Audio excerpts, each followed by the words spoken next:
Good evening, ladies and gentlemen. It is time once again for the Midweek War! And we are here to talk Impact Wrestling, the go-home show before lockdown, apparently. Would have been nice if we had known this maybe a week or so ago. But here we are. With me, as always, is the man, for some reason, who likes Impact Wrestling, and my rival in Mayhem Mania, Tonio Garza. How are you, sir? I'm doing good, and yes, lockdown is coming. Hell yeah.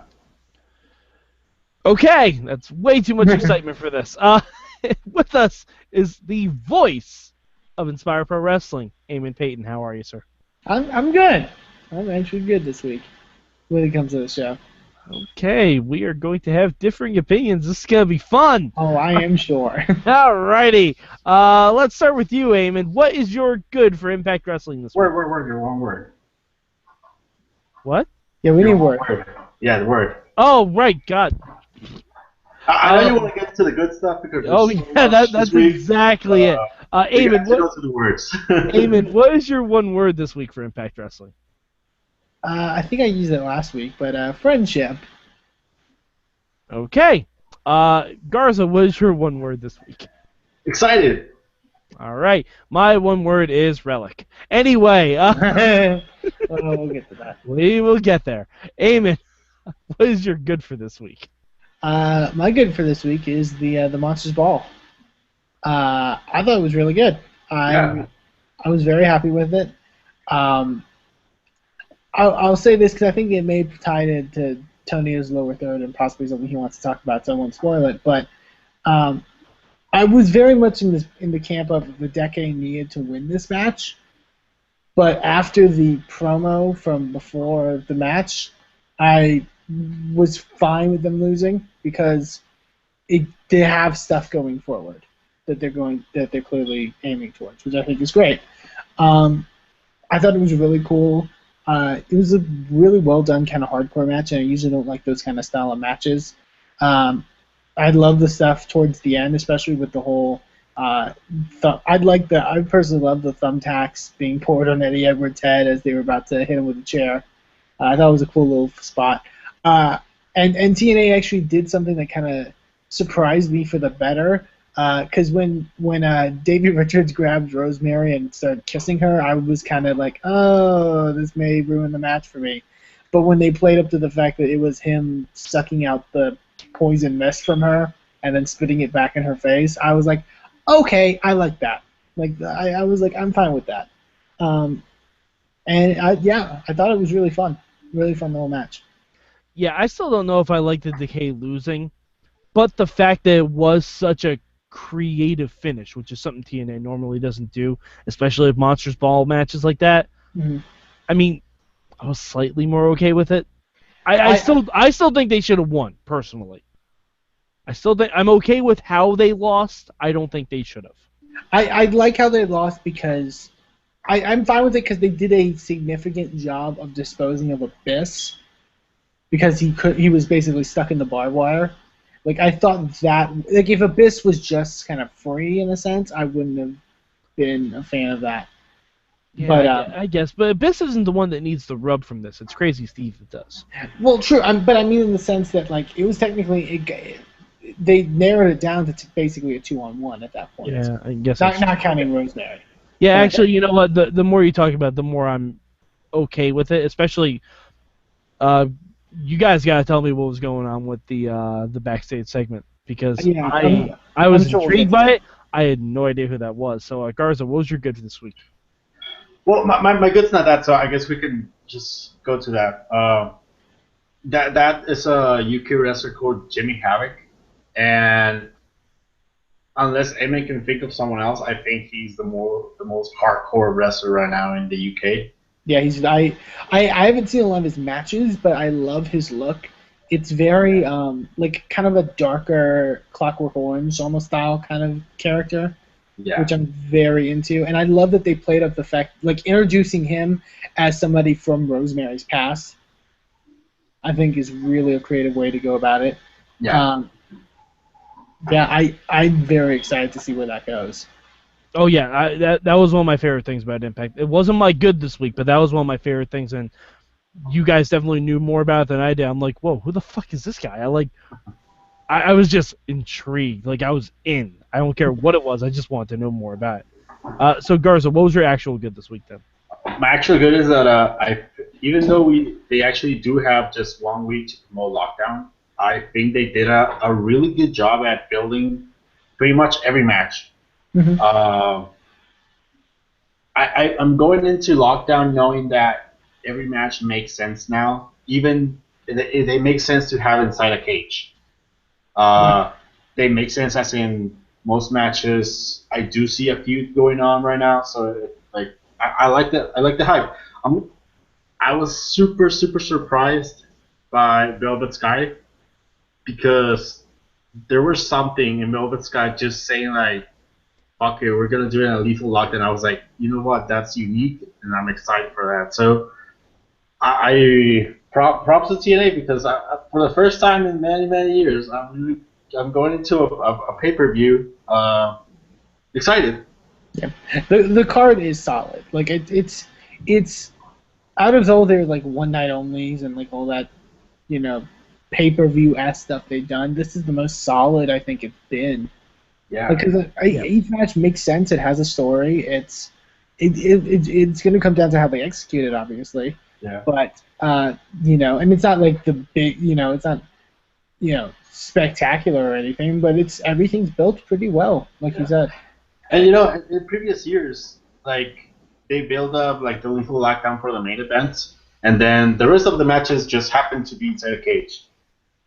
But like I'm saying, like this show, like even the Orgard or whatever his name is versus Eli Drake. Eli Drake sold it why he wanted it to be inside a cage. Yeah, You- I like that. I like that aspect of it. Like that the beer money against Eric Young and Bram makes sense. Like overall, I mean, I'm generally interested. Like if they pull this off and put on a good show next week, like it could be really good. Yeah, if the wrestling is good, it could be really good for TNA.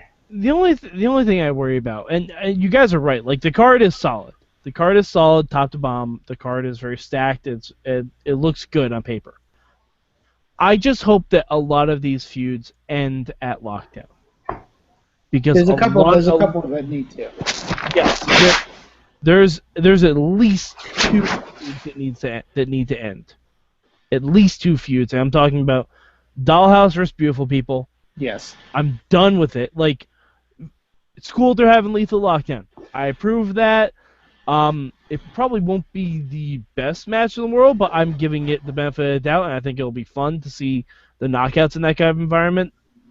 And also, Beer Money's got to move on because I've seen more matches with Bobby Roode versus Eric Young in some capacity than I have seen with Dolph Ziggler and Kofi Kingston, and that's saying something. Yeah. I think We need a solid year of Eric Young and Bobby Roode not touching each other in a ring. no, I agree, and I think this is the match where they move on because it's like why would you continue a feud like, and Beer Money is pretty much slated for the tag belts, so yeah. Yeah. All right. My good for this week. I'm going to. Oh man, I just lost it. Shit. Maybe I just lost it. maybe something to do with the Oh, main event. EC3 and Rockstar Spud. I was gonna say that was gonna be my other one. Yeah, the face version of Dixieland coming back together. I like that EC3 kept his persona by refusing help from everyone, and even though Drew offered his help, EC3 refused it. Spud offered his help, EC3 refused it, but Spud comes out anyway because that's the kind of guy Spud is. I really enjoyed that. Like that was probably my favorite part of Impact this week. I hope it carries over. I hope we eventually get maybe Spud in the title scene. I think that would be awesome. I don't know what's down the line. I haven't read spoilers or anything, but I did like where they were going with it. This was the first time I've really gotten kind of emotionally invested in a TNA story in a long time. Ever since Spud versus EC3 the last EC3, time. yeah. Like I just love the ending of the first segment where like they said there's gonna be a tag match, whatever, and the crowd's chanting for Spud. Yeah. Like that was perfect. Like the crowd's invested in their history and their story, And and especially it was in England where they had the hair versus hair match. that's true, yeah. And yeah, it's great. I like also that like you mentioned like that EC3 isn't just a babyface now. Like he didn't just switch alignments. He has a history with characters and he's played off that history. Yeah. And I was gonna say, I remember when NXT did this with Sasha and Charlotte, where it was pretty much the same thing. That where Sasha has to deal with two girls, and she's gonna go alone because she knows no one likes her. mhm. And I like how here, like you're saying, EC3 still the same guy. Like he doesn't want to team with anyone, but you still have the normal type of like baby faces that they will support you just because you're fighting evil. Yeah. And Well, and I because like Fred's a that. nice guy. And Yeah, and in Galloway too. yeah. So I like that dynamic, but EC3 is like, no, I don't have to do this like this. And I like that Spot came out like mid match, and even then EC3 wouldn't tag him in. I think it told a really really good story. Yeah. All right, Eamon, what was your bad this week? I feel like I'm gonna steal yours, but it was my only one real like kind of bad for the week. Um, No that's tag. Odarg. Mm-hmm. Well, actually, you know what? No, I'll give Mike Odarg. My bad is Mahabali Shira being back. I was gonna say that was my backup. That was my back. I was gonna say I thought we got rid of this guy, but nope, he's still there and he's still cutting really terrible promos. Yeah, he's still wrestling like crap. Yeah. Why did we do this with him? Why is Shira? Why is Shira? All right, Garza, what about your bad for this week? I guess my bad is just the lack of Maxo and Red Sky. Like, like jokes aside, like I'm really I'm liking that group. But if you take one from the group, I kind of feel like there's something missing. So Well, I uh, mean, Garza, I don't mean to alarm you. Maxwell didn't make the European trip. He's got a record. no, He's that's got a record. He's not allowed to leave the country. no. Maxwell was watching his mother get beat up by a gigantic black. Yeah, actually, that's probably why that she wasn't out there because of the. Yeah, I can't remember the timeline, but I'm guessing that has to be the reason. It had to be right away because none of this Dollhouse stuff has had Kong in it. Yeah. None of the Dollhouse stuff is that unless they had to re-record some of it, or it's pulled from a different taping. Maybe. Like, none of the stuff is that Kong in it. But yeah, I guess that's my bad. All right, my bad for this week, and we talked about a slight bit. Ogard. Decay. Now hold on. I'm not doing. Well, that's his name. That's his name. Just saying. That's fine. I can call myself an Oompa Loompa. It doesn't make it fucking true. I'm not going against the idea of the gimmick. I'm not going against the idea of the gimmick because it's a very standard thing when you get fired by Feast or Fired. Sometimes you come back in a mask. Yeah. I get it. Man. Exactly, Curryman, and plus they're trying to run an angle, at least I think, where Grado has proof that Eli Drake switched the briefcases after he looked and saw he had the fired one. I hope that's where we're going with this. I guess there's. I mean, I hope that's where we're going with this. And it just wasn't something that was shown on the day of the reveal. But my issue comes with the announce team and the whole production of it. Now, Eli Drake is supposed to be the only person who knows that's Grado. Eli Drake is supposed to be the one guy that's like, that's not Odarg. Odarg isn't even a real person. That's Grado. And everybody else is supposed to buy it. I actually gonna have to disagree on this. I mean, But we can agree and disagree on it, but the fact that they're so obvious and blatant, like not changing the theme music, not changing like the Pope still called him 3 different names. He called him Odarg, Grado, and Grotto. Like in defense of the announce team, which if you know me, I hate defending that announce team. What are they supposed to do? Like it's clear, it's obvious. Like not even like in the sense of like, oh, Mr. Wrestling 3 is Steve Corino. Like they're like, this is Grado. Like they're just like, that's him. What are the announcers supposed to do? Are they supposed to act stupid? Are they supposed to act stupid? Like that they're, you know, I'd rather them have act stupid than try to act smart. But if they act stupid, that's pretty much making all your fans be stupid. They do that anyway. No, if you're gonna do that, at least make me buy it. Make me buy that this is a separate person. Because if that's just Grado in a mask, he should not be allowed to wrestle. If everyone knows and accepts that's Grado in a mask, he should not be allowed to compete because he's fired. But that's what the commentary said.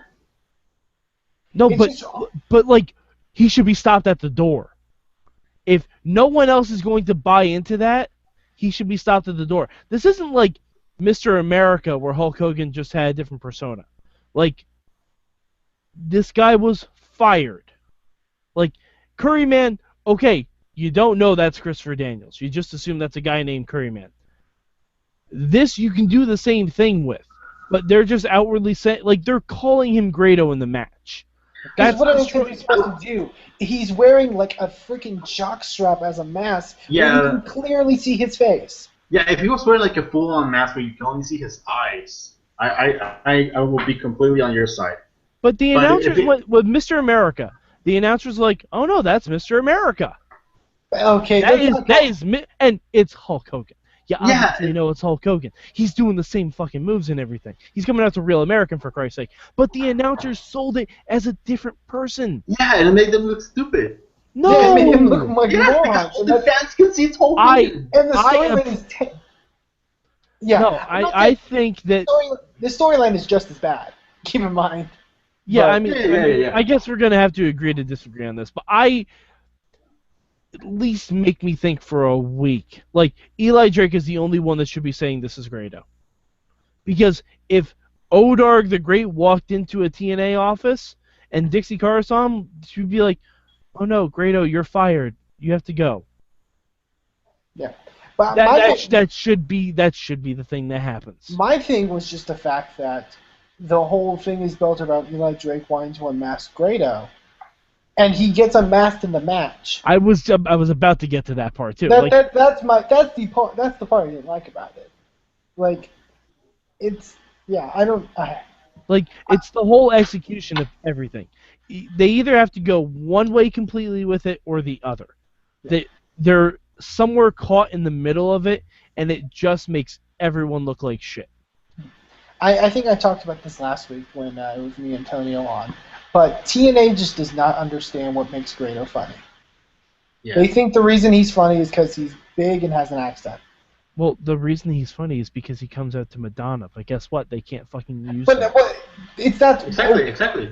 The Madonna thing's part of that, but there's a lot of intricacies as well with Grado from his time in ICW in the UK. Like, it's more than just a funny dude with an accent. And they don't understand that. Yeah. They're just trying to make him into Santino. Yeah, and it doesn't work. It's not the same thing. Honestly, I'd prefer if they just brought in Santino. If they want a funny guy with an accent, I'd rather just have them bring in Santino. I know he can't wrestle. I don't care. Pair him up with someone. Pair him up with Tigre Una. Make him be his manager. Something. Like, I don't know. Grado, since he stepped into the ring in TNA, has never worked for me. He has not worked once. Like, I just don't get it. I don't get it. And I don't know if it's TNA using him wrong or me just not liking the performer. But I would go. That's a guess for you, but it's because TNA. It's the way that TNA uses him because his stuff in ICW is so much better. Okay. And he's a very talented performer, but like, fuck, like, He's the ultimate underdog over there. yeah, he has a story over there that's more than just I'm funny. He's in a team with Mahabali Shira here, who are both like we're funny because we're foreign. That's true. All right. Did we get everyone's bad? I think so, yeah. Okay. All right. Garza, what will be your change this week? Wait, I had it, it's gone. I'm sorry. Eamon, what's your change this week? my change for this week, as much as we mentioned how like the lethal lockdown stuff was built well, can we have the dollhouse win once? Yeah. Just once. Like, please, just once. I beg you, just have them win one match. We really do. Like they're almost to the point of being the Wyatt family. Yeah.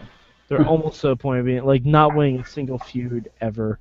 They're the sexy Wyatts. Like it's legit. The Wyatts. sexy Wyatts. Oh God.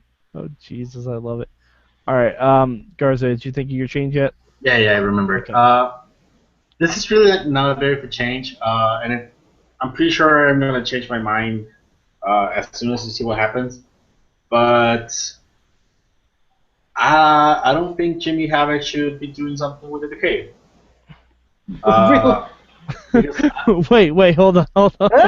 Weren't you just the one who was like, Jimmy Havoc's doing something No. with Decay? I'm excited for Jimmy Havoc, but I don't think the Decay needs another person. And if someone's gonna join the Wolves to fight the Decay, it shouldn't be Jimmy Havoc. I don't think that's what's happening at all. I don't think that's what's happening either. I mean, either. So that's what I'm saying. Like, I'm pretty sure I'm gonna change my mind like in the next 2 weeks. But from the information that I have right now, I'm not sure I want to see it. Yeah, I think the thing with the Wolves is pretty much over, and it's just going to be a transition now to Jimmy Havoc playing off of the past history with Rose. Yeah, probably for the rest of the European tour, and then when they get back to the States, it'll be the Decay and Beer Money. I'm betting. I can see it going even past the European tour. Like, I mean, if they can fly Grado over it, then like, you know, they can surely fly Jimmy Havoc over. Yeah. I found that interesting too. That they're humanizing Rosemary now. I felt that the first like 2 or 3 shows that she came out, she was more like almost demon. Mm-hmm. And nowadays we know that she has like a past, I guess, boyfriend or something, and that you can kiss her and take the poison away from her mouth. Like she feels more human.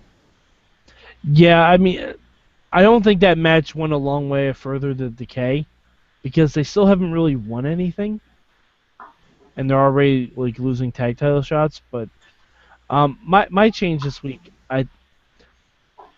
we didn't need 5 segments of Beer Money and Bram and Eric Young fighting backstage.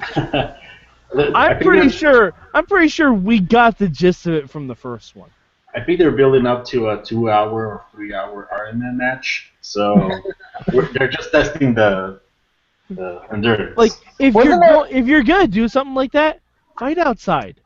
Make it really interesting, as opposed to the same backstage segment we've seen every single time there's a backstage brawl. Fight outside. Make us actually show us that you're in London or in England.